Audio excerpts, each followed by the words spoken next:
Amanda Blackburn, de 28 años, tenía un don para encontrar belleza donde otros solo veían basura.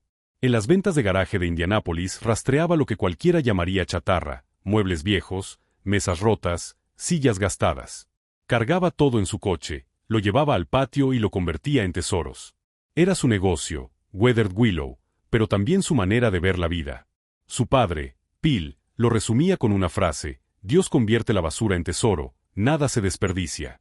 Amanda lo creía con los muebles y también con las personas. Su esposo David decía que ella tenía una habilidad increíble para ver el potencial que los demás no veían en sí mismos.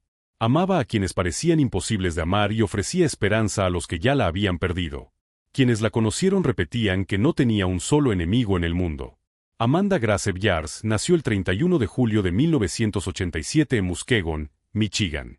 Creció junto a 4 hermanos adoptivos en Elkhart, Indiana, a donde sus padres, Phil y Robin Byars, se mudaron cuando ella tenía 8 años. Phil era pastor en la First Baptist Church de Elkhart y la fe impregnaba a toda la familia. Amanda se graduó de Elkhart Christian Academy en 2006 y después asistió a Pensacola Christian College, en Florida, donde obtuvo un grado asociado en 2008. Enseñó kinder primero en Pramis Academy, en Nashville, y luego en St. Mary's Episcopal School, en Memphis, una de las mejores escuelas femeninas de Tennessee. Amaba su trabajo y a sus alumnas. En los videos que hacía para su clase se sentía su calidez y su vocación. Conoció a David Blackburn en una cita a ciegas durante un concierto de Hawk Nelson.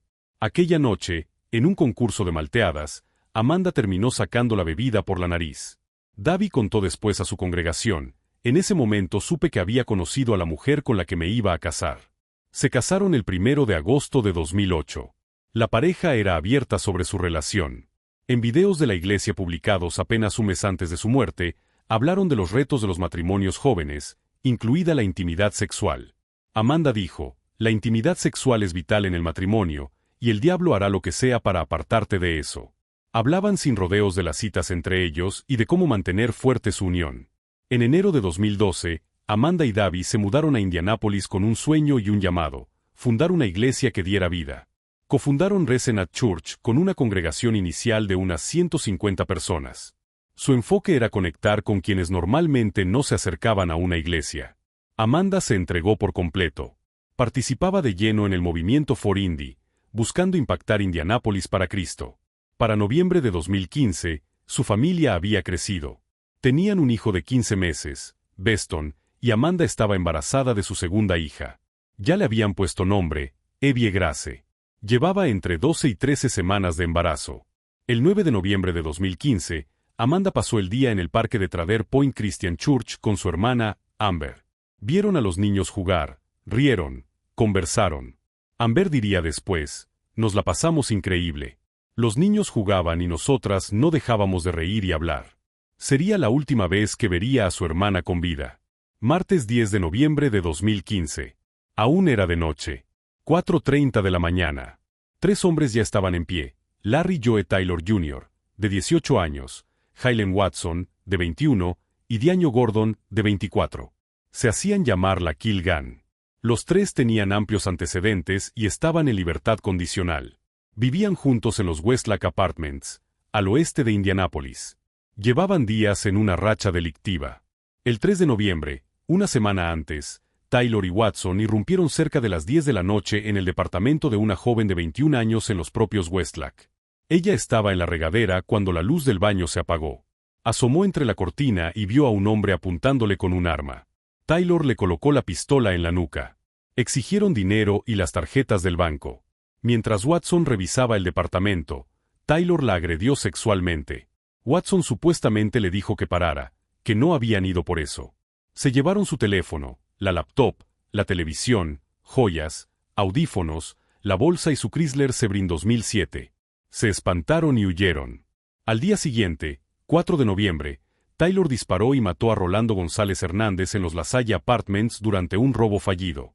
La víctima solo traía $10. Taylor le disparó en la cabeza. 3 testigos dirían después a la policía que Taylor admitió haber asaltado y disparado a alguien en ese complejo. Y esa mañana del 10 de noviembre, salieron de casa otra vez. A eso de las 4:30, eligieron su primera casa del día en Cattigis of Fall Creek, en el bloque 5700 de San Clemente Drive, al este de la ciudad. Un residente dormía. Entraron por la puerta del patio. Robaron una laptop, una bolsa, un iPhone, llaves del coche, tarjetas, una computadora, otro celular y un Chrysler Sebring plateado. Pero había un problema. Una cámara de movimiento había captado el rostro de los tres antes de que la desconectaran. Taylor quiso matar al ocupante dormido porque ya los había visto la cámara. Watson y Gordon lo convencieron de irse. A las 5:23, la primera víctima llamó al 911 para denunciar el allanamiento. A las 5:36 atacaron de nuevo, en el 2830 de Sunnyfield Court, al noroeste de Indianápolis. Deshabilitaron la cámara, forzaron la ventana del patio. Tomaron 3 o 4 televisores, una laptop, joyas, una bolsa de naranjas, sábanas y un suéter rosa. Bebieron cerveza y vino de la casa. Cargaron las teles en la cajuela del Sebring robado. Según los expedientes, decidieron que querían más dinero. El 2830 de Sunnyfield Court.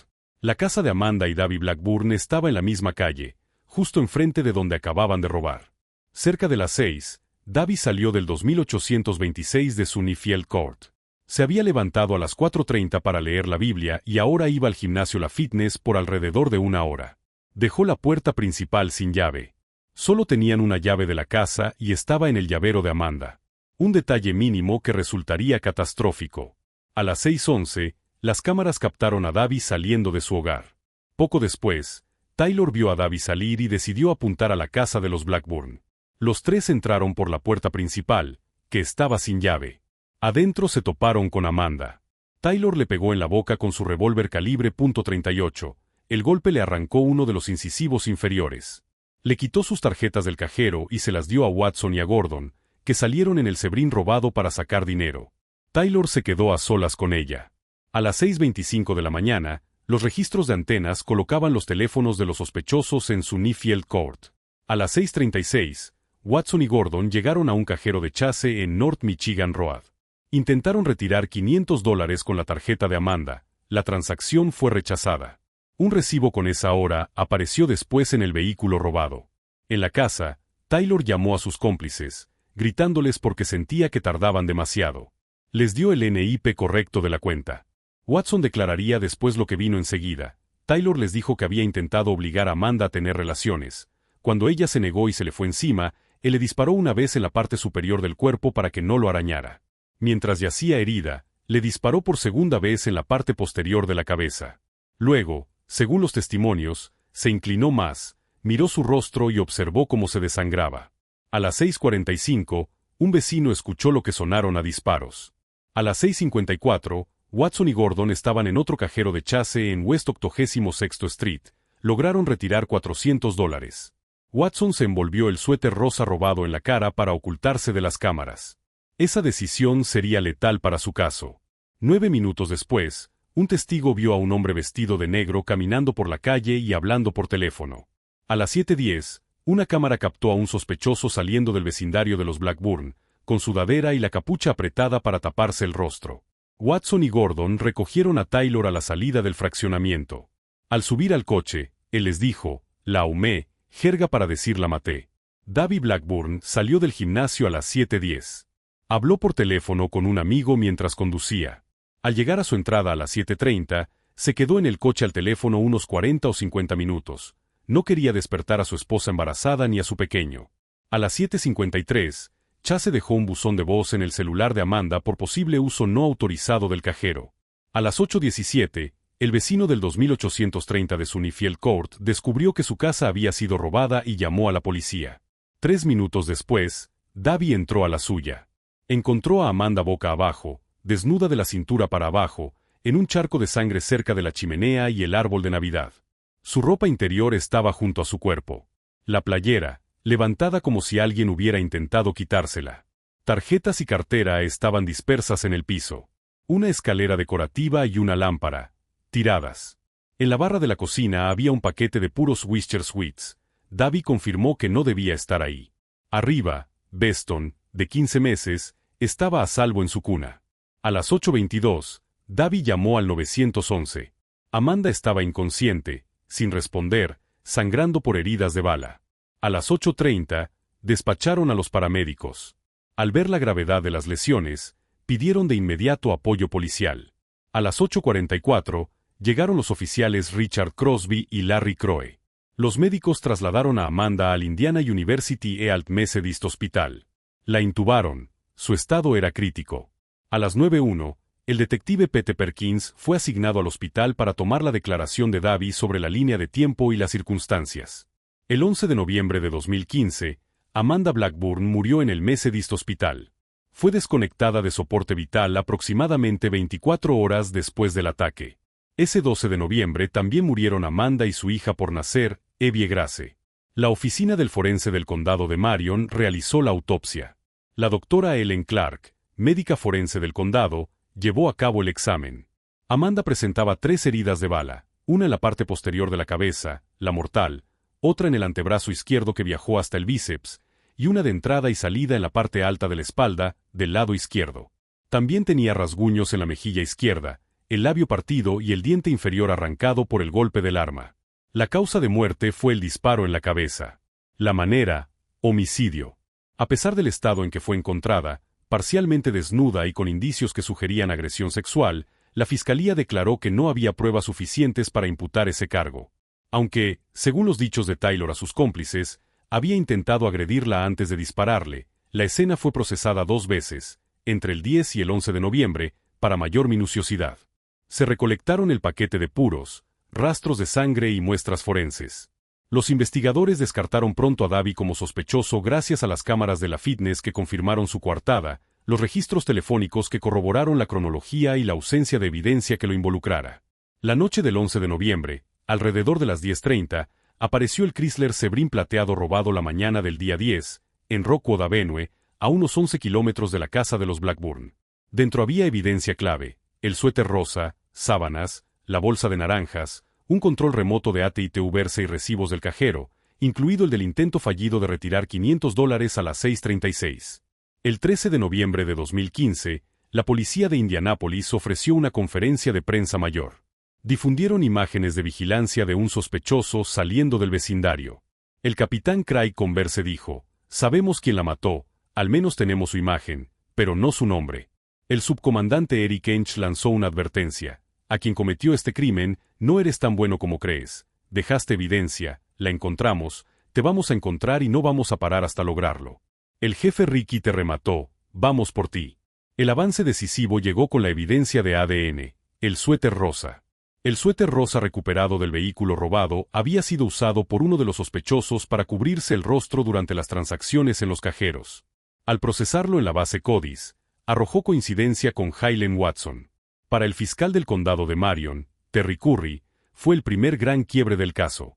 Los registros de antenas siguieron el teléfono de Watson desde el primer allanamiento en el East Side hasta Sunnyfield Court a las 6:25 de la mañana, y luego a los 2 cajeros de Chase a las 6:36 y a las 6:54.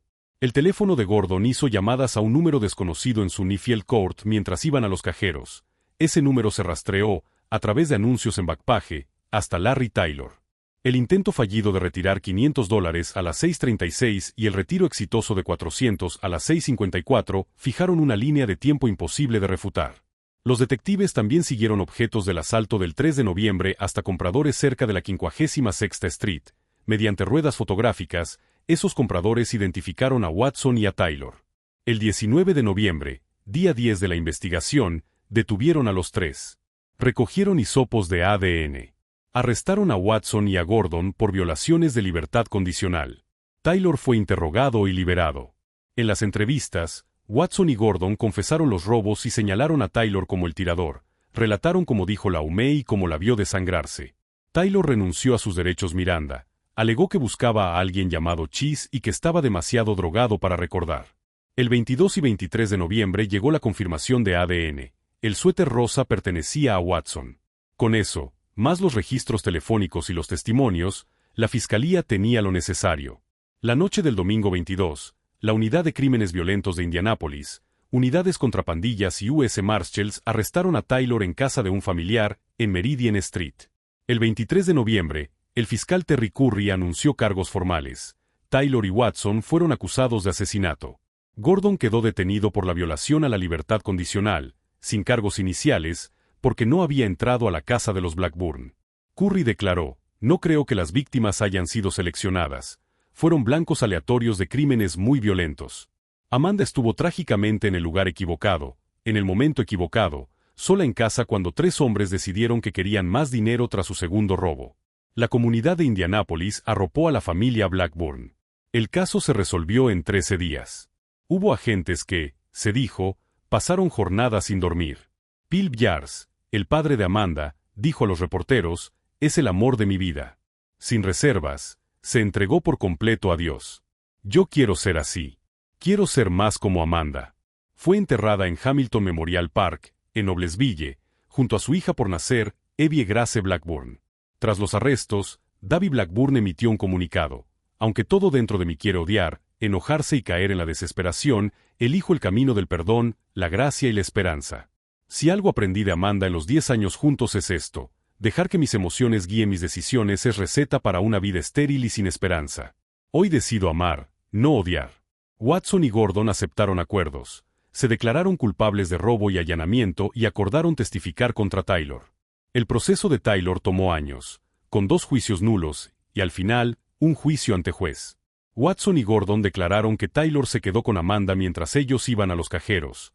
Cuando volvieron, él les dijo: "La humé. Intentó forzarla. Al negarse ella, le disparó".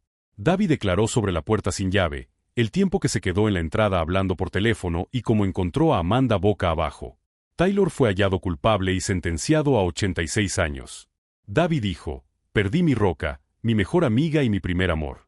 La familia de Amanda ofreció perdón. Más tarde, Taylor se declaró culpable de la violación previa, 20 años adicionales, total de 106, apelación denegada. Actualmente está en la Miami Correctional Facility. Watson recibió 10 años más 5 de detención domiciliaria y salió en libertad. Gordon, 30 años, 25 en prisión y 5 en libertad condicional, pidió perdón a David y continúa cumpliendo. 2 días después de la muerte de Amanda, David registró el dominio nottinghisbasted.net. 2 meses y medio más tarde, el 1 de febrero de 2016, inscribió Notting Is Wasted Serendipity LLC en el estado de Indiana.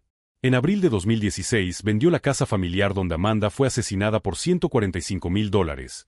En marzo de 2016 había adquirido otra, más grande, de 5.186 pies cuadrados y con alberca, a nombre de NIW Serendipity LLC. En septiembre de 2016, 11 meses después de la muerte de Amanda, David conoció a Christy Monroy en el Fitness, el mismo gimnasio al que había ido la mañana del crimen.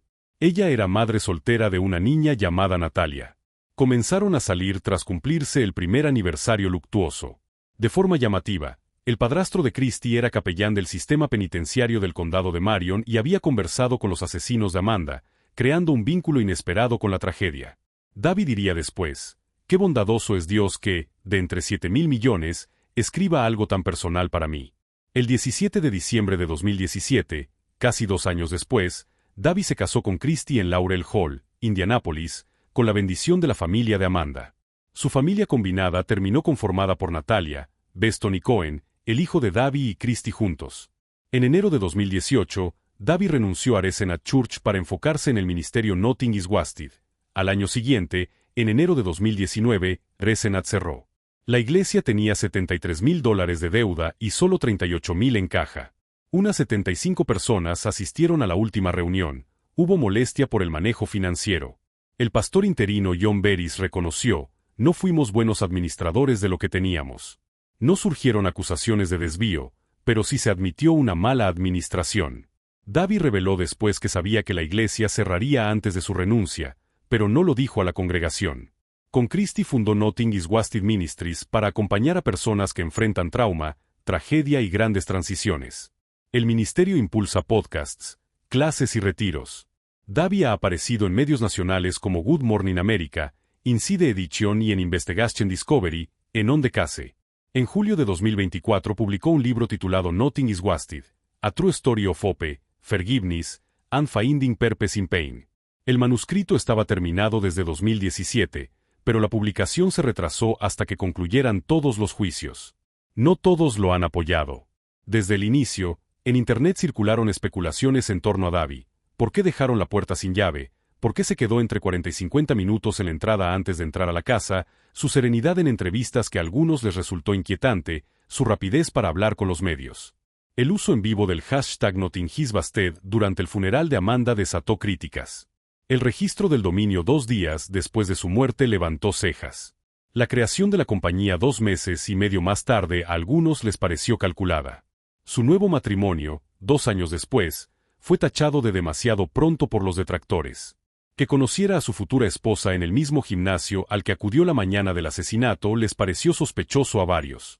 En redes, aficionados a las teorías revisaron cada detalle, su rutina predecible, una coartada en el gimnasio que sonaba demasiado conveniente, los videos de la iglesia donde la pareja había hablado de su relación e intimidad un mes antes de su muerte. Hubo quien interpretó su libro y su ministerio como una forma de monetizar la tragedia. Pero cada una de esas sospechas fue refutada de manera definitiva. Las cámaras de la fitness aportaron pruebas con marcas de tiempo de su ubicación. Los registros telefónicos corroboraron toda la línea de tiempo. Los datos de antenas lo ubicaron lejos de la escena. No había motivo, la relación era amorosa y venía en camino un segundo bebé. Y, lo más importante, las confesiones del asesino nunca lo implicaron. Los 3 hombres quedaron documentados en una racha criminal al azar. La cronología hacía físicamente imposible su participación. El Departamento de Policía de Indianápolis lo exoneró en cuestión de días con videos de vigilancia y registros telefónicos.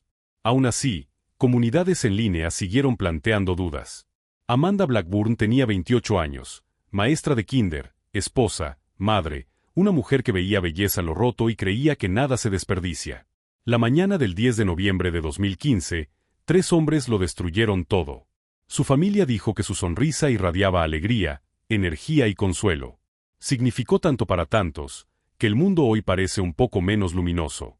Amanda Grace Blackburn se fue demasiado pronto, pero jamás será olvidada. Karen Johnson nació el 25 de enero de 1967 en Galesburg, Illinois. Fue adoptada cuando era bebé, junto con 4 de sus hermanos, por Gary y Carol Johnson. Desde muy pequeña mostró una inclinación natural por el deporte. En la preparatoria corría atletismo y destacaba en las carreras de 5 kilómetros, acumulando trofeos una y otra vez. Esa pasión por correr jamás la abandonó. Años más tarde, llegó a terminar en el lugar 22 entre todas las mujeres que participaron en el maratón de St. Jude, una posición que la calificó para el prestigioso maratón de Boston en la categoría de élite. Karen trabajaba como entrenadora personal en el IMCA de Dyersburg. Su jefe, Randy Butler, diría después que ella hizo cosas maravillosas tanto por la organización como por las personas a las que entrenaba. Impartía clases de aeróbics, limpiaba casas y hacía trabajos de jardinería para complementar sus ingresos. También vendía productos por catálogo y Tupperware en el vecindario. Quienes la conocían hablaban de una mujer cálida, cercana, con una energía protectora imposible de ignorar. El 23 de septiembre de 1989, Karen se casó con David Swift. Con el tiempo, la pareja tuvo 4 hijos: Preston, Dustin, Ashley y Kelly. Durante los primeros años de matrimonio, la vida parecía estable, casi tranquila. Pero debajo de esa fachada, las grietas ya empezaban a formarse. En el año 2000 se divorciaron después de que David tuviera una aventura que resultó en el nacimiento de un hijo. Ese mismo año se volvieron a casar. Los amigos dirían después que ese ir y venir se convertiría en el patrón de toda la relación: separaciones, reconciliaciones y la necesidad de control de David. La amiga de Karen, Kathy Boone, testificaría que David siempre estaba observando, escuchando y menospreciando a Karen. Le llamaba al celular de forma obsesiva. En una ocasión, llegó a marcarle 25 veces en menos de 30 minutos. En los meses previos a su muerte, Karen empezó a cambiar. Se volvió más independiente, más social, más segura de sí misma. Se unió a un nuevo círculo de amistades en el club de golf de Farms, en Dyersburg, y comenzó a salir con frecuencia. Para quienes la conocían bien, era como si Karen estuviera saliendo de años de lo que ellos describían como una relación controladora. David lo veía de otra manera. Afirmaba que Karen estaba atravesando una crisis de la mediana edad. Le dijo a la policía que ella había empezado a beber en exceso y a irse de fiesta con sus nuevos amigos. La pintó como una mujer que había perdido el rumbo. Su hija Ashley también notó los cambios. Entre lágrimas, le pedía a su madre que se quedara más en casa. Pero Karen ya había tomado una decisión. El 10 de octubre de 2011, Exactamente 20 días antes de desaparecer, Karen presentó la demanda de divorcio. Pedía la mitad de la casa, la custodia principal de sus 4 hijos y una pensión alimenticia de $1,400 al mes. El ingreso mensual de David se reportó en $8,500. Karen también consiguió un segundo teléfono celular, que le proporcionaron sus amigos Bill y Kathy Boone. Lo utilizaba para comunicarse en privado con su abogado de divorcio, Jason Ceci. Había descubierto que David estaba revisando sus comunicaciones. La mañana del 29 de octubre, un día antes de desaparecer, David le pidió a Karen que no fuera a una fiesta de Halloween esa noche y que mejor cenara con él. Según su abogado, la respuesta de Karen fue contundente: no, David, se acabó. La noche del sábado 29 de octubre de 2011, el club de golf de Farms, en Dyersburg, organizó una fiesta de Halloween. Karen asistió como invitada de Bill y Kathy Boone, usando un ajustado disfraz negro de Gatúbela. Varios testigos dijeron que esa noche la notaron diferente, como si no fuera ella misma. Su amiga Jenny Gurian recordó que Karen le comentó que no le estaba pasando bien, algo muy extraño en una mujer que normalmente era el alma de la fiesta. Karen tuvo enfrentamientos con más de una mujer durante el evento, incluyendo a la hija de un hombre muy influyente en la comunidad. Alrededor de las 11:58 de la noche, se fue de la fiesta con los Boone y se dirigió a la casa de ellos, donde planeaba pasar la noche. Pero poco después de la medianoche, Karen recibió una llamada de su hija Ashley, de 9 años. La niña no se sentía bien en una pijamada y quería que la recogieran. Karen manejó para ir por su hija y luego regresó a la residencia familiar en Willie Johnson Road alrededor de la 1:30 o 2 de la mañana. David declararía después que se quedó despierto para asegurarse de que su esposa y su hija llegaran bien. Dijo que habló brevemente con Karen antes de que ella y Ashley se fueran a dormir juntas en la misma habitación. A las 2:08 de la mañana, el teléfono de Karen se conectó al wifi de la casa. A las 4:38 de la mañana, el celular se desconectó de la red por última vez. A las 5:04 de la mañana, el teléfono salió de la casa y se trasladó hacia lo que los investigadores llamarían más tarde un área de interés. Apenas 5 minutos después, toda actividad del teléfono se detuvo para siempre. A la mañana siguiente, la hija de Karen despertó en otra habitación. Su madre ya no estaba. David afirmó que se levantó alrededor de las 10 de la mañana y descubrió que Karen no se encontraba en la casa. Pero algo crucial ya había ocurrido. A las 9:55 de la mañana, alguien había utilizado el teléfono secreto de Karen para llamar a su buzón de voz. En ese momento, el dispositivo estaba conectado al wifi de la casa de los Swift. Todo esto ocurrió antes de que se encontraran los teléfonos y antes de que oficialmente se reportara la desaparición de Karen. El fiscal adjunto del distrito, Tim Box, le diría después al jurado: sabemos que había un adulto en la casa de los Swift a las 9:55 de la mañana.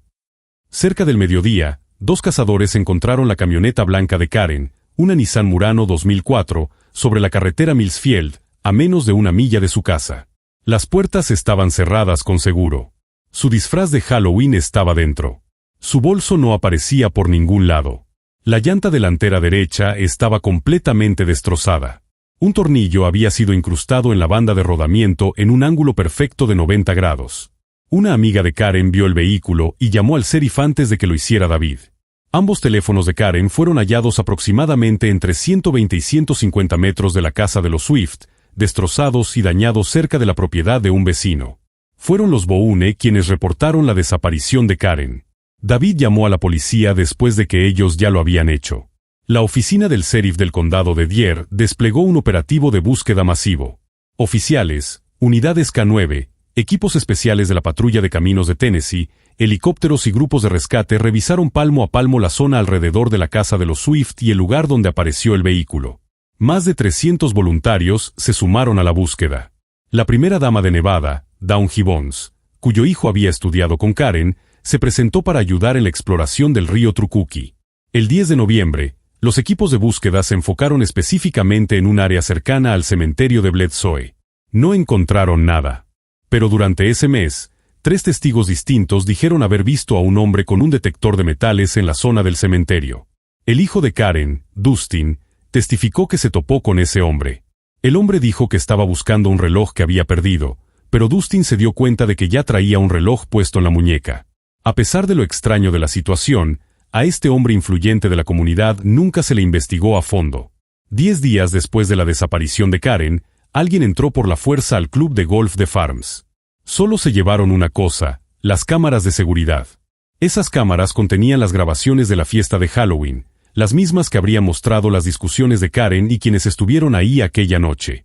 El sábado 10 de diciembre de 2011, 42 días después de que Karen desapareciera, a unos 11 kilómetros del último lugar donde fue vista, el cuidador de un cementerio hizo un hallazgo macabro. Entre una maraña de enredaderas y vegetación, oculto bajo las plantas de kudzu, encontró un cuerpo. Estaba cerca del cementerio de Bledsoe, sobre Harnis Road, aproximadamente a 5 kilómetros de la casa de los Swift, a escasos 6 metros de la carretera. El sheriff Jeff Box declaró que el cuerpo había permanecido oculto entre la maleza y la vegetación durante algún tiempo. Al día siguiente, la oficina del médico forense del condado de Shelby identificó los restos gracias a los registros dentales. Era Karen Swift. La autopsia reveló que Karen había muerto por traumatismo contundente en la cabeza. Su cráneo presentaba una fractura compleja que comprometía los lóbulos frontal y temporal, extendiéndose de un lado al otro de la cabeza. El arma probable: un martillo o un objeto similar. El golpe fatal provenía de la parte frontal del cráneo. Karen fue encontrada vistiendo únicamente ropa interior negra, la cual estaba bajada hasta la altura de los muslos. Debido al avanzado estado de descomposición y a la parcial esqueletización del cuerpo, fue imposible determinar si había sido víctima de agresión sexual. No había heridas defensivas. No había señales de que hubiera alcanzado a levantar las manos para protegerse. Era la huella de un ataque sorpresa. El reporte toxicológico no detectó drogas ilegales ni alcohol en su organismo. Solo se encontraron rastros de cafeína, paracetamol y difenidramina, un medicamento para dormir. La forma de muerte se clasificó como homicidio. Llamó la atención que, en un inicio, el médico forense le dijo a los fiscales que Karen había sido pateada, que la fuerza de los golpes había hundido su cráneo. Más tarde, ya en el juicio, cambió su versión. Muchas conclusiones quedaron en terreno incierto por el nivel de descomposición. No pudo descartar que Karen hubiera sido estrangulada antes del traumatismo craneal. Tampoco pudo asegurar que la fractura de cráneo no hubiera ocurrido después de la muerte. La casa de los Swift fue registrada al menos en 3 ocasiones por equipos de la oficina del sheriff del condado de Dare y por el equipo de respuesta a crímenes violentos de la Oficina de Investigaciones de Tennessee. Peritos forenses revisaron la casa, el garaje y los vehículos. No encontraron sangre, ni signos de lucha, ni evidencia forense que vinculara a nadie directamente con el crimen. Durante uno de los cateos, se fotografiaron 7 galones de cloro en el exterior del garaje de los Swift. Los fiscales plantearon la teoría de que David usó ese cloro para limpiar sangre después de matar a Karen en el garaje. La explicación de David fue otra. Según él, el cloro era para limpiar el vómito de la perra de la familia, que supuestamente había sido envenenada por un vecino, John Hogue. La TBI nunca recogió el cloro como evidencia. Nunca lo analizaron. Un vecino, de apellido Hochsotter, declaró más tarde que percibió un fuerte olor químico que provenía de la dirección de la casa de los Swift en los días posteriores a la desaparición de Karen. Sin embargo, no se recabó ninguna prueba física que respaldara esa afirmación. El análisis de ADN en la ropa interior de Karen no reveló ADN masculino. Los recortes de sus uñas solo contenían su propio ADN. Del vehículo se recuperaron 4 juegos de huellas dactilares. En 2018, 7 años después del asesinato, finalmente se enviaron las huellas de David Swift para comparación. Ninguna coincidió. Y ningún otro sospechoso fue sometido a comparación de huellas. Un experto en tecnología de neumáticos, Gary Balden, declaró sobre el tornillo que perforó la llanta de Karen. Estaba colocado en un ángulo perfecto de 90 grados, perpendicular a la banda de rodamiento. La cabeza del tornillo quedaba al ras del interior de la llanta. Balden explicó: el hule no se abomba alrededor del tornillo como cuando se fuerza. Entró derecho. Concluyó que las probabilidades de que un tornillo se incrustara con esa precisión solo por escombro en la carretera eran extremadamente bajas. El tornillo había sido insertado de manera manual. La llanta se había recorrido menos de 1 milla antes de quedar completamente destruida, aproximadamente la distancia entre la casa de los Swift y el punto donde el vehículo fue abandonado. La teoría de la fiscalía era clara: David saboteó deliberadamente la llanta para simular un secuestro. Un ingeniero forense de la defensa, Brian Dahl, contrarrestó señalando que, aunque inusual, los desechos en la carretera podían causar ese tipo de daño. Desde los primeros días, David Swift surgió como la principal persona de interés. En 2012, el sheriff Jeff Box declaró: hemos podido descartar a varias personas de interés, excepto al esposo de la víctima. El investigador principal, Terry M. Secrate, consideró la conducta de David poco cooperativa y sospechosa. M. Secrate señaló: David nunca nos ha ayudado a buscarla, nunca se ofreció a colaborar, ni siquiera ha llamado para preguntar por el avance del caso. Durante las entrevistas, David parecía más concentrado en criticar el estilo de vida de Karen que en mostrar preocupación por su paradero. M. Secrate lo resumió así: para mí, fue una señal de que este tipo está escondiendo algo. Está encubriendo algo. Los amigos de Karen testificaron sobre el comportamiento controlador de David. Kathy Boone relató que él llamaba a Karen una y otra vez, aproximadamente 25 veces en menos de 30 minutos en una ocasión. Siempre estaba encima de ella. Siempre sabía dónde se encontraba, observando, escuchando, haciendo comentarios como: estás tomando demasiado.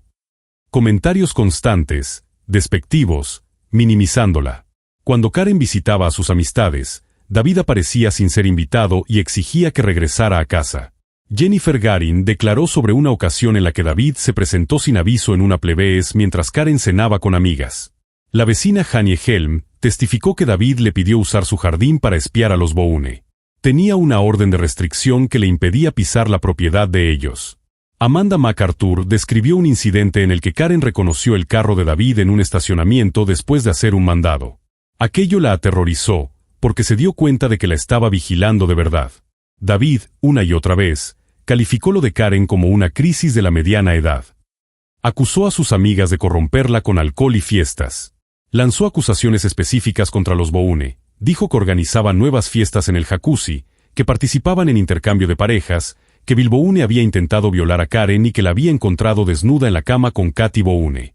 Los Boone lo negaron todo. Bill declaró que lo único que hizo fue cubrir a Karen con una toalla cuando la encontró sin ropa después de una sesión en el jacuzzi.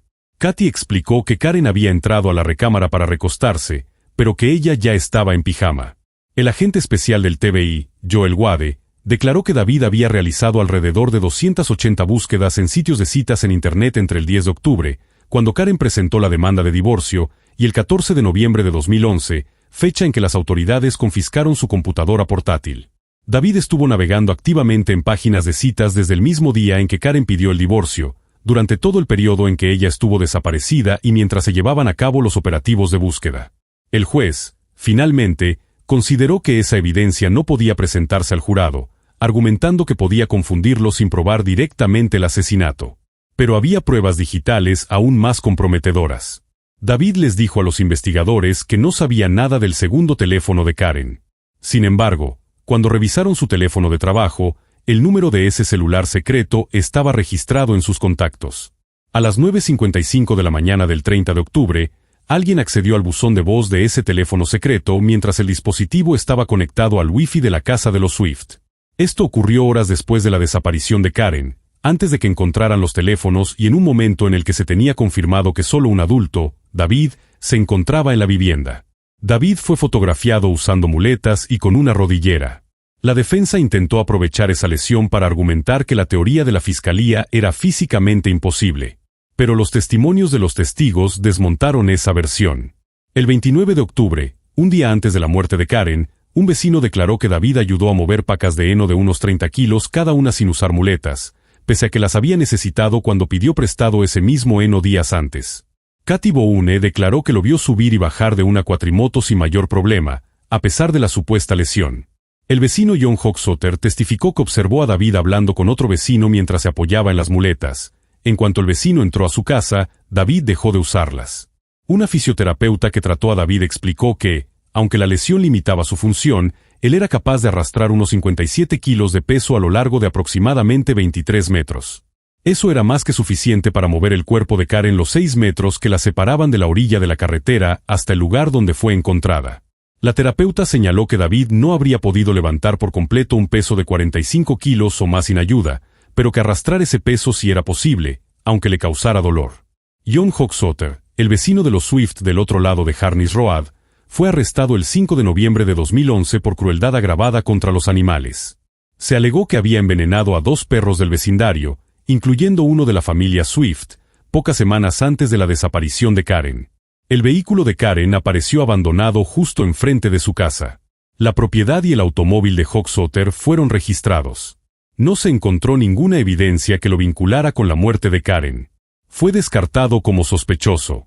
Después, declaró que el envenenamiento de los perros había sido accidental, relacionado con un veneno para moscas que colocó en el exterior debido a materiales de construcción almacenados en su terreno. El sospechoso alterno más inquietante fue el hombre no identificado del detector de metales. 3 testigos distintos, incluido el propio Dustin, el hijo de Karen, reportaron haberse topado con él cerca del cementerio de Bledsoe. Dustin declaró que, cuando le dijeron a ese hombre que Karen estaba desaparecida, el sujeto se mostró indiferente, sin preocupación alguna. La investigadora privada Heather Cohen identificó a esta persona como un posible propietario del club de golf de Farms. Señaló que la hija de este hombre era una de las mujeres con las que Karen tuvo altercados en la fiesta de Halloween. Cohen aseguró que las autoridades ni siquiera quisieron tomar declaraciones de los testigos sobre este individuo. Ella sostuvo que pudo haberse tratado de un encubrimiento para proteger a una figura influyente de la comunidad. Heather Cohen desarrolló una teoría polémica. Sostenía que Karen se había involucrado en una red de intercambio de parejas en Dyersburg y que posiblemente realizaba trabajos sexuales para una pareja poliamorosa de alto perfil en la zona. Amigos cercanos dijeron que Karen les confesó que estaba metida en algo de lo que no se sentía orgullosa, que lo hacía por dinero y que se había tomado fotos comprometedoras junto con otras chicas a cambio de dinero. La mejor amiga de Karen, Aaron Gray, le proporcionó información clave a Cohen. Gray contó que Karen le dijo que se había metido en un problema del que no sabía cómo salir, pero que ese problema no tenía nada que ver con su esposo. Gray reveló que Karen tenía una relación con un hombre casado. Alguien le había dado $10,000 para ayudarla con el divorcio.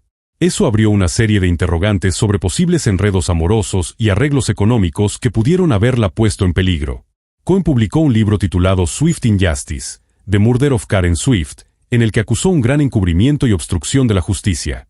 Afirmó que la investigación había abierto una caja de Pandora, destapando esfuerzos por proteger a personas poderosas dentro de la comunidad. Más de 11 años después de la muerte de Karen, el 8 de agosto de 2022, David Swift fue arrestado en Birmingham, Alabama, donde se había mudado y vuelto a casar. Un gran jurado del condado de Dyer lo acusó formalmente de homicidio premeditado en primer grado. El sheriff Box llamó de inmediato a la madre de Karen, Carol. Él había prometido que algún día se haría justicia. Tuvimos una conversación muy emotiva, relató. Ella solo quiere justicia para su hija. David pagó una fianza de $200,000 y regresó a su residencia en Alabama. En julio de 2023, mientras seguía en libertad bajo fianza, David fue arrestado por acoso grave en perjuicio de su segunda esposa, Kelly Esman, de quien se había separado. Las autoridades del condado de Jefferson, Alabama, encontraron grabaciones de David en la casa de Esman a medianoche. Esman le dijo al programa 20/20 de ABC, tenía que manejar 40 minutos de ida solo para llegar a mi casa. Ella conoció a David en el sitio de citas Christian Mingle en 2014, 3 años después de la muerte de Karen. Se casaron en mayo de 2016. Esman confesó, veo lo fácil que fue hablar con David y creer todo lo que me decía. Los cargos de acoso provocaron que le revocaran la fianza.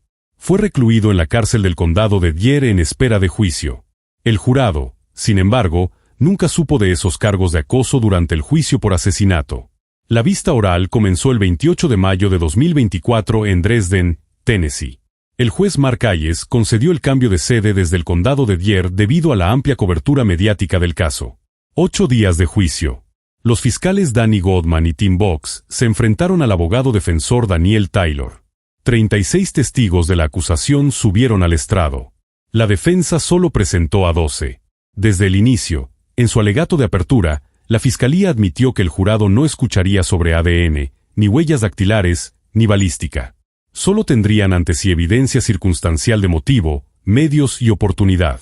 La teoría de los fiscales era directa y contundente. David mató a Karen en el garaje, en algún momento entre las 2:08 y las 5:04 de la madrugada del 30 de octubre.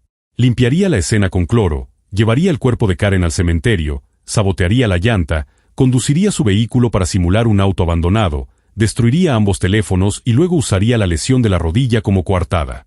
El fiscal Goldman sostuvo que ese rechazo lo estaba consumiendo por dentro. David empezó a entender que Karen realmente se estaba yendo, y que esta vez era para siempre. La defensa argumentó que no existía prueba concreta que respaldara la teoría del Estado. La lesión en la rodilla hacía físicamente difícil que David atacara a su esposa. Llamaron a declarar a varios testigos, incluyendo a 2 de los hijos de David y Karen, Ashley y Dustin. Ashley Swift, una de las hijas del matrimonio, se convirtió en una testigo clave para la defensa. Contradijo de frente la línea de tiempo de la fiscalía. Ashley declaró que fue su madre, y no su padre, quien la llevó a otra habitación esa noche. «Me iré a la tumba sabiendo que fue mi madre», afirmó con total seguridad. Dijo que nunca escuchó una pelea entre sus padres. La casa se veía normal. Describió a su padre como un papá atento, que le ayudó a cambiar el aceite de su coche, que la apoyó para conseguir su primer trabajo y que en una ocasión pagó las compras de otra familia para que sus hijos pudieran tener una buena Navidad. Dustin Swift también declaró que no notó nada extraño en la casa o en el garaje después de la desaparición de su madre. Tras los alegatos finales, el jurado se retiró a deliberar. Aquella mañana, uno de los jurados fue llamado aparte. Confesó haber buscado en Internet el término duda razonable. Eso está prohibido. Para el mediodía del 6 de junio, el jurado informó que estaba estancado, sin lograr acuerdo. El juez Hayes les ordenó seguir deliberando. Poco después de la 1 de la tarde, tras unas 11 horas en total de discusión, el jurado dio su veredicto. No culpable de homicidio premeditado en primer grado. No culpable de homicidio en segundo grado. No culpable de intento de homicidio premeditado en primer grado. No culpable de intento de homicidio en segundo grado. Jurado en desacuerdo respecto al cargo de homicidio voluntario. El juez Hayes declaró juicio nulo únicamente en ese cargo. David Swift permaneció bajo custodia mientras la fiscalía decidía si lo llevaría de nuevo a juicio. El 20 de junio de 2024, un gran jurado del condado de Dare volvió a acusar formalmente a David por homicidio voluntario y agresión agravada. El lenguaje de la acusación buscaba suspender el plazo de prescripción. La defensa impugnó de inmediato la nueva acusación, argumentando que el tiempo legal para perseguir el homicidio voluntario ya había vencido. Se trata de un delito grave de clase B con un límite de 8 años, plazo que se había cumplido antes incluso de la acusación original de 2022. El 17 de marzo de 2025, el juez de circuito Mark Hayes falló a favor de la defensa. Concluyó que el plazo de prescripción había expirado y que la fiscalía no había iniciado el caso dentro del periodo permitido. El cargo de homicidio voluntario fue desechado. Se ordenó la liberación de David Swift, sujeto solo a las órdenes de arresto pendientes en Alabama por el delito de acoso. El fiscal de distrito Goodman presentó de inmediato un recurso, asegurando que haría todo lo posible por impulsar que la oficina del fiscal general apelara la desestimación. Los 4 hijos de Karen perdieron a su madre cuando tenían entre 7 y 18 años. Pasaron más de una década viendo cómo su padre era investigado, arrestado, juzgado y finalmente liberado. La madre de Karen, Carol Johnson, soportó 11 años de incertidumbre antes de ver a David detenido, solo para verlo luego absuelto. En 2014, le dijo a la prensa, «Sigue doliendo todos los días saber que alguien se llevó a mi bebé, la mató, la llevó al kudzu y la tiró como una muñeca de trapo.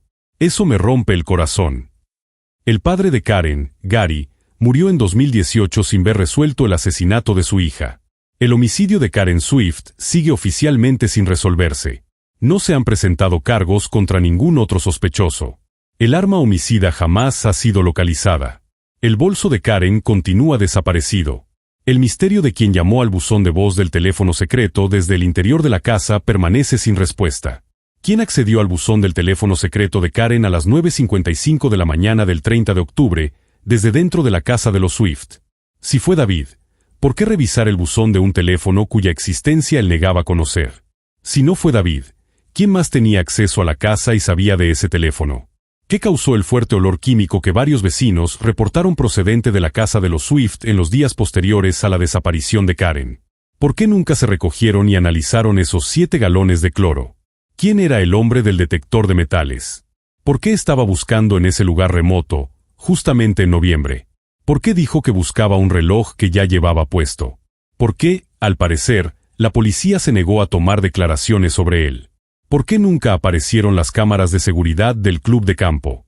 ¿Cuál era el problema en el que, según le contó Karen a su mejor amiga, Erin Gray, estaba metida, uno que no tenía nada que ver con su marido? ¿Quién le dio a Karen esos $10,000 para el divorcio? ¿Qué originó las discusiones de Karen con varias mujeres durante la fiesta de Halloween? ¿Pudieron esos conflictos escalar hasta la violencia? ¿Cómo fue que los equipos de búsqueda no encontraron el cuerpo de Karen durante el operativo del 10 de noviembre en la zona del cementerio, para que luego apareciera ahí un mes más tarde? ¿Fue colocado el cuerpo después de esa primera búsqueda o la búsqueda fue deficiente? Si David Swift no mató a Karen, ¿quién lo hizo? Y tal vez eso sea todo lo que se pueda decir sobre el asesinato de Halloween de Karen Swift, un caso que, más de 13 años después, sigue envuelto en preguntas, lealtades divididas y una dolorosa ausencia de cierre.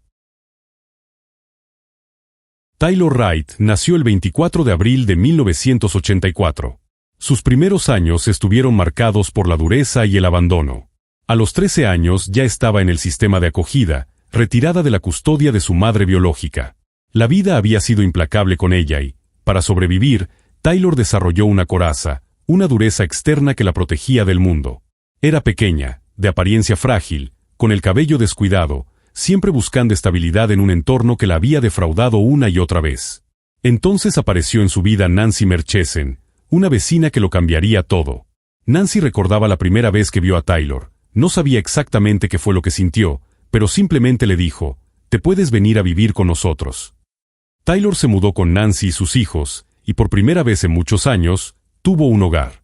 Un hogar de verdad, donde estaba segura y donde la querían. Durante su adolescencia, Taylor floreció bajo el cuidado de Nancy. Y a pesar de todo lo que había vivido, quería ser amiga de todos. Quienes la conocieron dicen que era amable, extrovertida, alguien que hacía el esfuerzo de conectar con cada persona que se cruzaba en su camino. Con el tiempo, esa coraza siguió ahí, pero debajo de ella había una mujer de gran corazón, moldeada a golpes por la adversidad. En Carolina del Norte, Taylor conoció a Jeff Wright, un infante de marina de Estados Unidos. Desde el inicio, la relación fue poco convencional. Jeff contaba que su primera cita terminó lanzando cuchillos a un tablero de dardos. A Taylor le gustaba levantar pesas y presumir sus brazos de acero. Él se sintió atraído porque ella era distinta, inteligente, competitiva, fuerte, y aún así se veía espectacular con un vestido. La pareja se casó alrededor de 2007 y en 2010 dieron la bienvenida a su hijo Drake. Jeff siempre dijo que Taylor era una madre ejemplar, entregada a su hijo y decidida a darle la estabilidad que ella jamás había tenido. Taylor encontró su vocación en el mundo de la ley y el orden. Se incorporó al Departamento de Policía de Jacksonville, en Carolina del Norte, donde trabajó en 2 periodos distintos entre 2008 y 2013. El subdirector de la policía de Jacksonville, Timothy Malfitano, la describiría después como una joven oficial valiente y con carácter, a quien estuvieron encantados de volver a contratar cuando regresó al área en 2012. Era una integrante querida y valorada dentro de esa familia de agentes. Pero, a pesar del éxito profesional y de la alegría de ser madre, el matrimonio de Taylor empezó a resquebrajarse cuando la familia se mudó a Florida. La relación se volvió amarga. Tomaron la decisión de divorciarse durante la cena de su 10º aniversario de bodas. Lo que siguió fue una batalla feroz por la custodia y por el dinero, una guerra que terminaría definiendo los últimos años de la vida de Taylor. Además de la disputa por su hijo, Taylor sostenía que un acuerdo de $100,000 que había recibido por un grave accidente automovilístico, antes de casarse, le correspondía únicamente a ella y no debía considerarse un bien marital a repartirse. Mientras la pareja peleaba en los tribunales, un juez ordenó congelar sus activos. Sin embargo, de alguna forma Taylor logró retirar los $100,000, desobedeciendo directamente la orden judicial. En una discusión particularmente intensa, Jeff llamó a la policía. Taylor fue arrestada por agresión. Aunque Jeff retiró los cargos después, el daño ya estaba hecho. Ningún departamento de policía quiso contratarla de nuevo. Su carrera en cumplimiento de la ley había terminado. Sin empleo y sin vivienda estable, Taylor aceptó a regañadientes que Jeff se quedara con la custodia total de Drake. Fue devastador para ella. Extrañaba profundamente a su hijo y le escribía mensajes todos los días. El juez, furioso, ordenó a Taylor llevar un cheque por $25,000 a la siguiente audiencia, programada para el 12 de septiembre de 2017, apenas 4 días antes de que desapareciera. Tras la finalización del divorcio, Taylor se enfocó en reconstruir su vida. Empezó a trabajar como investigadora privada en el área de Pensacola y volvió a salir con otras personas, explorando relaciones tanto con hombres como con mujeres. En un sitio de citas conoció a Cassandra Waller, administradora en las escuelas públicas del condado de Escambia. La relación no había sido perfecta. Existían problemas por el consumo ocasional de drogas por parte de Taylor y una infidelidad pasada que había herido profundamente a Cassandra. Pero habían decidido seguir adelante. Estaban comprometidas a construir un futuro juntas. En septiembre de 2017, Taylor se estaba mudando a la casa de Cassandra. Todo mi fin de semana de cumpleaños fue mover sus cosas y ayudarla a mudarse, recordaba Cassandra. Pero no me importó, porque estaba muy feliz. Al mismo tiempo, Taylor luchaba por recuperar la custodia de Drake. La presión aumentaba, pero ella estaba decidida a demostrar que podía proveer para su hijo. En medio de todo, Taylor llevaba siempre un collar muy particular con una bala. Era parte de su identidad, dura, poco convencional, exoficial de policía que había sobrevivido a tanto. Nancy Merchesen, la mujer que años atrás le había abierto las puertas de su casa, decía que Taylor era una gran madre, que realmente amaba a su hijo. Amaba a su familia, a sus hermanos, y la amaba a ella. Para Nancy, Taylor era la hija que había elegido, y estaba a punto de perderla de la forma más inimaginable. Viernes 8 de septiembre de 2017. La mañana comenzó como cualquier otra. Taylor tenía planes de reunirse con su amiga Ashley MacArthur. Iban a arreglar algunos asuntos, hacer unos mandados y, sobre todo, ir al banco. Taylor necesitaba recuperar el dinero que había puesto en manos de Ashley semanas antes, dinero que necesitaba desesperadamente para su próxima cita en la corte. Ashley MacArthur tenía 40 años. Estaba casada con un hombre llamado Sach y había trabajado como técnica de escenas del crimen en la oficina del sheriff del condado de Escambia. No era una oficial juramentada y no había asistido a la academia, pero había estado el tiempo suficiente en el entorno policial como para saber cómo se procesaba una escena del crimen. Renunció a ese puesto en 2006. Ashley y Taylor eran amigas desde hacía aproximadamente un año. Compartían ese trasfondo en la aplicación de la ley y ese punto en común fue la base de su amistad. Taylor confiaba plenamente en ella. Lo que Taylor ignoraba era que Ashley enfrentaba serios problemas económicos. Había estado desviando dinero del negocio familiar, Pensacola Guthematic Amusement, una empresa dedicada a rentar róculas y mesas de billar a bares de la zona. Durante 2 años, entre 2015 y 2017, se dedicó a quedarse con miles de dólares de los clientes, alterando registros y pagando de menos a los dueños de los bares. Además, mantenía una relación secreta con un hombre llamado Brandon Batty, dueño de Sticks Billiard Hall, gastando sin medida en él mientras su esposo permanecía en la ignorancia. Ashley tenía otros amantes también, entre ellos Audrey Ward, quien trabajaba como bartender en el negocio de Brandon. Semanas antes, el 16 de agosto, Ashley había hecho algo imperdonable. Taylor le había entregado $34,000 para que se los resguardara mientras avanzaban los trámites del divorcio. Ese dinero formaba parte de los $100,000 que Taylor había retirado de la cuenta conjunta con Jeff. Para ocultarlo de la corte, lo había repartido entre varias personas de confianza. Ashley le prometió que lo guardaría en una caja de seguridad. En lugar de eso, falsificó la firma de Taylor en un cheque de caja y depositó la cantidad completa en su propia cuenta bancaria. El dinero ya se lo había gastado, pagos de tarjetas de crédito, una motocicleta, regalos costosos para Brandon Batty, incluso una lancha. El dinero había desaparecido. Durante semanas, Taylor insistió en que Ashley la acompañara al banco para recuperar sus fondos. Ashley siempre tenía una excusa, un motivo distinto para posponer la cita. Pero con la fecha de la audiencia acercándose, Taylor se estaba quedando sin tiempo. Necesitaba esos $25,000, y los necesitaba de inmediato. El 8 de septiembre, por fin, Ashley accedió a reunirse. Irían juntas al banco. Esa mañana, alrededor de las 11:20, Taylor envió su último mensaje de texto a Cassandra. Habían estado escribiéndose mientras Taylor andaba con Ashley. Después, vino el silencio. Con el paso de las horas, Cassandra intentó comunicarse con Taylor. No obtuvo respuesta. Llamó a Ashley. Ashley contestó y dijo que Taylor no podía hablar porque estaba montando a caballo en la propiedad de la familia MacArthur. Le aseguró que más tarde Taylor la llamaría. Incluso le comentó que habían cambiado de planes, que en lugar de ir al banco habían decidido ir a montar a East Milton. Cassandra dijo que desde el principio se sintió inquieta, porque sabía perfectamente lo importante que era para Taylor recuperar ese dinero. Esa llamada jamás llegó. A las 7:58 de la tarde, Cassandra recibió un mensaje del teléfono de Taylor. Te llamo al rato. No estoy enojada contigo y debí haberte llamado, pero necesito pensar. Estoy tratando de organizar mi vida y encaminarla. Algo en ese texto no encajaba. El tono, las palabras, no sonaban como Taylor. Cerca de la medianoche llegó otro mensaje. Estoy bien. Solo necesito tiempo para pensar. La mudanza y la corte son muy estresantes. Necesito unos días para mí. Todo está bien. No estoy haciendo nada malo. Cassandra sintió, en lo más profundo, que algo estaba terriblemente mal. No tengo ni idea de qué está pasando, solo sé que esto no está bien. Yo estaba asustada, diría después. Taylor no desaparecería así nada más, sin avisarle a Drake. Le escribía todos los días.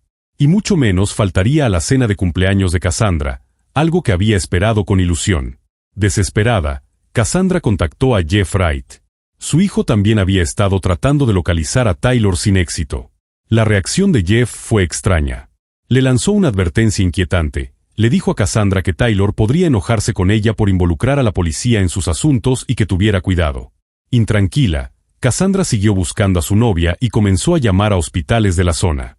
El 14 de septiembre, Cassandra reportó la desaparición de Taylor ante el Departamento de Policía de Pensacola. Los oficiales revisaron la casa de Taylor, en Berkeley Drive. Todo seguía ahí, su coche en la entrada, sus pertenencias, su pasaporte, dinero en efectivo. Era como si se hubiera desvanecido en el aire. Al principio, la policía no sospechó un crimen. El vocero Mike Wood declaró ante los medios que habían investigado el caso y que, en ese momento, no tenía motivos para creer que hubiera ocurrido algo sospechoso. Afirmó que todo indicaba que ella se había ido por voluntad propia y que, tras entrevistar a numerosas personas, esa era la conclusión inicial. Pero los que conocían a Taylor sabían que eso no tenía sentido. Nancy Merchesen, su madre de acogida, dijo que su intuición le gritaba que esa no era una conducta normal en Taylor. Algo tenía que haber pasado. Ella no se habría marchado así nada más. Alguien le había hecho algo terrible. Tras bambalinas, los detectives empezaron a armar una historia muy distinta. Revisaron uno por uno a todos los cercanos a Taylor. La primera bajo la lupa fue Cassandra Waller. Ella había reportado la desaparición. Era la última persona con la que Taylor se había mensajeado y su relación había atravesado problemas. Pero desde el primer momento, Cassandra colaboró con las autoridades. Entregó todos sus dispositivos electrónicos sin dudar. El detective Chad Willicht recordó que Cassandra no intentó ocultar nada, fue totalmente cooperativa. Entonces, Ashley MacArthur lanzó una bomba en medio de la investigación. Aseguró que Taylor había tenido una aventura con otra mujer en otra ciudad mientras estaba con Cassandra y que la pareja había discutido por eso en el pasado. Aquella revelación bastó para que los investigadores solicitaran registrar la casa de Cassandra en busca de cualquier indicio de violencia. Durante el cateo, encontraron la identificación de Taylor, su pasaporte y dinero en efectivo. Y hallaron algo que encendió de inmediato las alertas del detective Willicht, un revólver al que le faltaba una bala. En entrevista con los investigadores, Cassandra explicó que había comprado el arma después de que Jeff le contara que, en el pasado, Taylor se había puesto violenta con él. También encontraron un cheque de caja por $19,000 que no había sido cobrado. Sin embargo, conforme avanzaba la investigación, la versión de Cassandra se sostenía.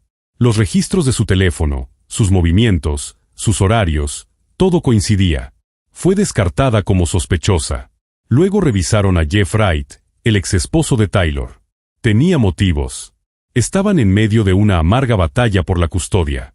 Taylor había retirado $100,000 de la cuenta conjunta en contra de las órdenes de la corte. El juez le había exigido presentar $25,000 en la siguiente audiencia. Jeff tenía algo que ganar con la desaparición de Taylor. Pero Jeff estaba a cientos de kilómetros, en Carolina del Norte, cuando ella desapareció. Seguía en el servicio militar y se había vuelto a casar. Su coartada era sólida. Fue descartado. Quedaba Ashley MacArthur, la última persona que vio con vida a Taylor. El 15 de septiembre, Ashley se sentó por primera vez frente a los investigadores de la policía de Pensacola. Dijo que el día 8 había pasado por Taylor por la mañana. Afirmó que estuvieron manejando por varios lugares y que después se dirigieron a la propiedad de la familia MacArthur en East Milton para montar a caballo. Aseguró que estuvieron allí alrededor de una hora y luego volvieron a la casa de Ashley, llegando cerca de las 4:45 de la tarde. Según Ashley, ella entró un momento a su casa y, cuando salió de nuevo, Taylor ya no estaba. Dijo que Taylor había pedido un Uber para ir al centro a tomarse una cerveza. Ashley dijo que Taylor había recogido los $34,000, que los había metido en una bolsa de viaje y se los había llevado. El detective Willicht notó algo en Ashley desde esa primera entrevista, coqueta, casi juguetona con los agentes. No parecía preocupada. Se veía tranquila, casi relajada, hablando de una amiga desaparecida como si no fuera nada. Pero el 16 de septiembre, Los detectives descubrieron algo que cambiaría todo. Registros bancarios demostraron que el 16 de agosto, Ashley MacArthur había depositado un cheque de caja por $34,000 en su cuenta personal. El cheque estaba a nombre de Taylor Wright. La firma no coincidía con las firmas conocidas de Taylor. Todo indicaba que había sido falsificada. Y el dinero ya se había gastado. Todo. La cuenta de Ashley estaba en menos $43.33 el 3 de julio. Se mantuvo en números rojos o casi en cero hasta el 16 de agosto. De pronto, aparecieron $34,000. En cuestión de semanas, desaparecieron. Cuando la confrontaron con esa evidencia, Ashley cambió su versión. Afirmó que Taylor andaba escondiendo grandes cantidades de dinero y que estaba tratando de recuperar a su hijo de su exesposo.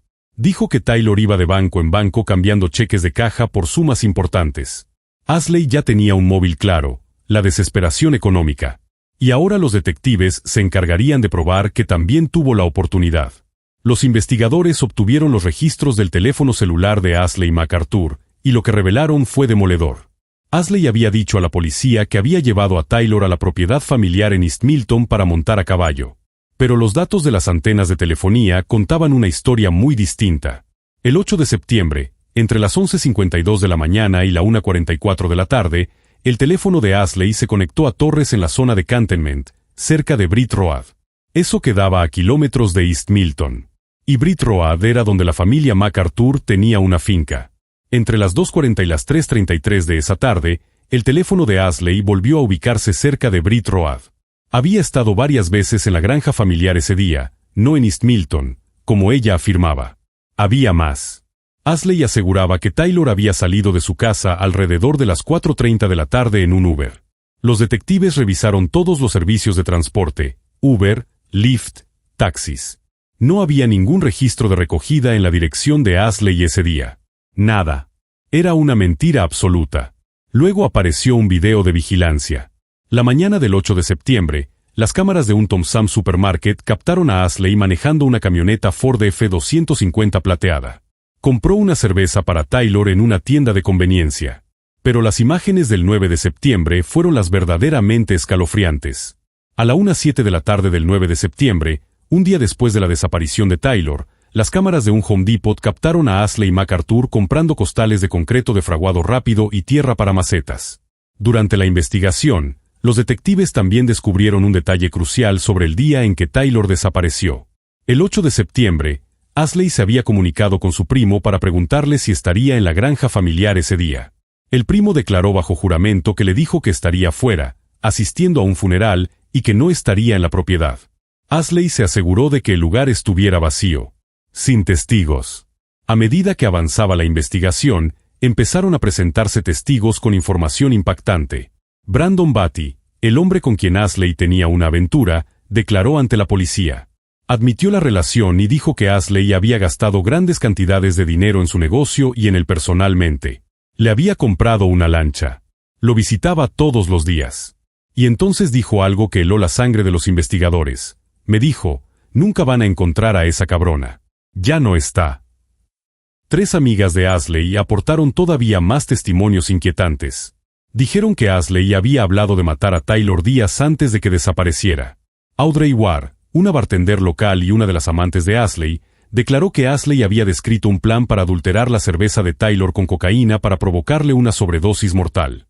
Dijo que se la iba a poner en la cerveza de Taylor, explicó Audrey. Dijo que este mundo sería mejor si Taylor no estuviera aquí, que no era una buena persona, que ella era demasiado pequeña para hacerle daño a alguien, así que simplemente le dispararía. Otras 2 amigas, Alexis Cook y Jessica Wheeler, testificaron que Ashley les preguntó cuánta cocaína se necesitaría para provocar una sobredosis. Una de ellas afirmó que Ashley le dijo que había intentado drogar la cerveza de Taylor el 8 de septiembre, pero que Taylor le escupió porque tenía un sabor raro, agrio. Fue entonces cuando Ashley cambió de plan. Optó por dispararle. Para octubre, los detectives ya habían armado un sólido caso circunstancial. Tenían un móvil, la desesperación financiera y el robo de $34,000. Tenían la oportunidad, los registros de telefonía que ubicaban a Ashley en la granja familiar el mismo día en que Taylor desapareció.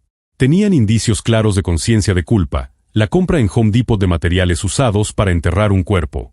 Y tenían testigos, varias personas que aseguraban que Ashley había planeado matar a Taylor. Lo único que no tenían era el cuerpo. Y sin un cuerpo, probar un homicidio sería casi imposible. El 19 de octubre de 2017, los investigadores tomaron una decisión estratégica. Llevaron a Ashley MacArthur a la comisaría para una nueva entrevista, supuestamente para devolverle su teléfono celular. Le leyeron sus derechos y comenzaron a hacerle más preguntas sobre la desaparición de Taylor. Ashley mantuvo su historia, pero su actitud ya no era la misma. En esta segunda entrevista, se le notaba distinta. Sabía que la habían acorralado. Afirmó que no creía que Taylor hubiera sido lastimada. «Yo creo que Taylor está haciendo lo que siempre hace», dijo Ashley. «Siempre se ha mostrado como una mujer dura. Siempre trae armas, ya sean cuchillos o pistolas o lo que sea. No es un blanco fácil». Mientras Ashley permanecía sentada en esa sala de entrevistas, los equipos de búsqueda ejecutaban órdenes de cateo en 3 propiedades de la familia MacArthur. Una de ellas estaba en el 2201 de Britt Road, en Cantonment, el lugar exacto donde los registros de telefonía habían ubicado a Ashley el 8 de septiembre. También registraron la casa de Ashley en Pensacola y el negocio familiar, Pensacola do Thematic Amusement. Los investigadores llevaron unidades caninas entrenadas específicamente para detectar restos humanos. Peinaron la zona boscosa detrás de la propiedad principal en Britt Road, a lo largo de la cerca. Y entonces, aproximadamente 10 minutos después de que Ashley saliera de la entrevista con la policía, el perro de búsqueda marcó un punto. Los agentes se acercaron con cuidado. Allí, asomando de la tierra, había parte de un cráneo humano. Estaba cubierto con concreto y tierra para macetas, los mismos materiales que Ashley había comprado en Home Depot. Los peritos observaron lo que parecía ser una herida de bala en la parte posterior del cráneo. El detective Jeff Brown declararía después que, muy probablemente, Taylor fue tomada por sorpresa por su propia amiga. Mientras los investigadores excavaban con cuidado la tumba poco profunda, encontraron restos óseos envueltos en una hamaca. Y ahí, entre los restos, estaba el característico collar con bala de Taylor. Bridget Jensen, la fiscal principal, dijo que en ese momento su instinto le dijo que ese cuerpo iba a ser el de Taylor. Al día siguiente, el 20 de octubre, los registros dentales confirmaron lo que todos ya sabían, era Taylor Wright. Había sido enterrada en concreto en la propiedad de la familia de su amiga y había permanecido desaparecida 41 días, mientras sus seres queridos la buscaban desesperadamente. Esa misma noche, Ashley MacArthur fue arrestada y acusada de homicidio en segundo grado. Un gran jurado elevaría después el cargo a homicidio en primer grado, premeditado, en noviembre. La fianza inicial se fijó en $1 millón. Para la familia de Taylor, la noticia fue devastadora. Nancy Merchesen dijo sentirse destruida. Necesitaba respuestas. Quería entender. Sobre Ashley, Nancy fue contundente: es una persona horrible, malvada, y francamente espero que se pudra en el infierno. Cassandra Waller, la mujer con la que Taylor estaba construyendo un futuro, quedó con el corazón destrozado. En un comunicado dijo: la familia, los amigos y yo estamos de luto por la pérdida de Taylor. Taylor era extrovertida y amable con cualquiera que conociera. Oramos porque se haga justicia. Nunca lo vi venir, y eso es lo más aterrador. Más tarde diría que Ashley sabía perfectamente lo que había hecho y que todo ese tiempo fingió ser su amiga. Ashley se llevó a alguien a quien yo amaba. En febrero de 2018, apenas unos meses después de su arresto por el homicidio de Taylor, el juez Robert Perry concedió una moción para que Ashley quedara en libertad mientras esperaba juicio. A pesar de estar acusada de homicidio en primer grado, salió bajo fianza de $400,000, con monitoreo por GPS. Se le ordenó vivir en la casa de su madre, en Gulf Breeze. Luego, en enero de 2019, Ashley fue declarada culpable en un juicio separado. Un jurado la encontró culpable de asociación ilícita y fraude organizado. El 21 de febrero de 2019 fue sentenciada a 7 años en prisión estatal y 3 años adicionales de libertad condicional. Fue puesta de inmediato bajo custodia. La fiscal Bridget Meyers Jensen estaba inquieta. Acababa de procesar a Ashley por cargos de fraude y asociación ilícita y aunque el jurado la había condenado por esos delitos, la había absuelto del cargo de incendio provocado, un cargo basado en pruebas circunstanciales. El caso por la muerte de Taylor también era completamente circunstancial. No había ADN que vinculara directamente a Ashley con el homicidio, no había arma homicida, no había evidencia física directa. Solo registros telefónicos, documentos financieros, videos de vigilancia y testigos. ¿Sería suficiente? Agosto de 2019. Finalmente, Ashley MacArthur se sentó en el banquillo de los acusados por el asesinato de Taylor. Jensen le dijo al jurado, Ashley MacArthur tenía un motivo. Ashley MacArthur tuvo la oportunidad. Ashley MacArthur asesinó a Taylor Wright y luego intentó ocultarlo con mentiras, concreto y tierra para macetas. La defensa aseguró que Ashley provenía de una familia acomodada y que no necesitaba el dinero. Alegaron que tenía problemas de espalda y que no podía mover un cuerpo. Pero la fiscalía presentó fotografías de Ashley buceando, pescando, montando a caballo. Las declaraciones de los testigos fueron demoledoras. Cuando le preguntaron a Zach MacArthur si creía que su esposa podía haber cometido un homicidio, él suspiró. No puedo imaginarla haciendo algo así. Es súper inteligente. Es una estupidez muy chapucera, dijo. Después de 4 días de juicio, el jurado deliberó durante 3 horas. Nosotros, el jurado, encontramos a la acusada culpable de homicidio en primer grado, premeditado, con arma de fuego. La sala estalló en murmullos. El juez Clifford sentenció a Ashley a cadena perpetua, con un mínimo obligatorio de 25 años. Ashley se quedó inmóvil, sin expresión, sin mostrar remordimiento. Además, fue sentenciada a otra cadena perpetua por asociación ilícita y fraude, lo que aseguraba al menos 36 años tras las rejas, incluso si algún día se anulara la condena por homicidio. Nancy Merchesen dijo, de muchas maneras, siento que me robaron. La amo y la extraño, y eso nunca va a cambiar. Cassandra siguió lidiando con la traición. Nunca lo vi venir. Fingió ser mi amiga todo el tiempo, repetía. Drake creció sin su madre, criado por Jeff en Carolina del Norte. En abril de 2021, Ashley apeló su condena. El Tribunal de Apelaciones de Florida la rechazó. Ashley cumple cadena perpetua y no será elegible para libertad condicional hasta 2044. El collar con bala de Taylor se convirtió en un símbolo de quién era ella. Dura, poco convencional, una sobreviviente. Es la hija de cualquiera, la hermana de cualquiera. El asesinato de Taylor Wright es la traición absoluta, una amiga de confianza que la asesinó por $34,000. Ashley falsificó la firma de Taylor, le robó su dinero y, cuando Taylor trató de recuperarlo, Ashley la mató, la enterró en concreto, usó su teléfono para enviar mensajes falsos y dejó que todos la buscaran durante 41 días. Pero ninguna sentencia puede traer de vuelta a Taylor. Drake crece sin su madre. En nombre de la familia, solo queda agradecer el regalo que fue Taylor en la vida de todos ellos. Que nadie la olvide.